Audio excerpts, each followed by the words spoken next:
যুক্তরাজ্যে শুধু বাসিন্দাদের জন্য নির্ধারিত পার্কিং পারমিটের মাধ্যমে গত 5 বছরে টাওয়ার হ্যামলেটস কাউন্সিল প্রায় 13.8 মিলিয়ন পাউন্ড রাজস্ব আদায় করেছে। এই তথ্য প্রকাশ পায় একটি ফ্রিডম অফ ইনফরমেশন (এফওআই) অনুরোধের মাধ্যমে, যা কিনচো নামের একটি সংস্থা যুক্তরাজ্যের 218টি আপার টিয়ার স্থানীয় কর্তৃপক্ষের নিকট প্রেরণ করে। এর মধ্যে 128টি কাউন্সিলের তথ্য প্রদান করে।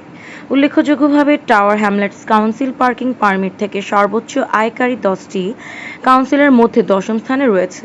2020 সাল থেকে 2024 সাল পর্যন্ত সময়কালে রেসিডেন্ট পারমিট থেকে মোট আয় 1,70,108 পাউন্ড মাত্র। টাওয়ার হ্যামলেটস কাউন্সিলের ওয়েবসাইট অনুযায়ী, পারমিট চার্জ নির্ধারিত হয় গাড়ির নির্গত কার্বন ডাই অক্সাইডের পরিমাণ, ইমিশন ব্যান্ড কিংবা ইলেকট্রিক গাড়ির ক্ষেত্রে ব্যাটারির আকার অনুযায়ী। কিছু ক্ষেত্রে অতিরিক্ত সারচার্জ আরোপ করা হয়, আবার নির্দিষ্ট কিছু পরিস্থিতিতে ছাড় বা দৈনিক পারমিটও প্রযোজ্য হতে পারে। স্থানীয় বাসিন্দারা এই উচ্চ পার্কিং খরচ নিয়ে বহুদিন ধরেই অসন্তুষ্টি প্রকাশ করে আসছেন।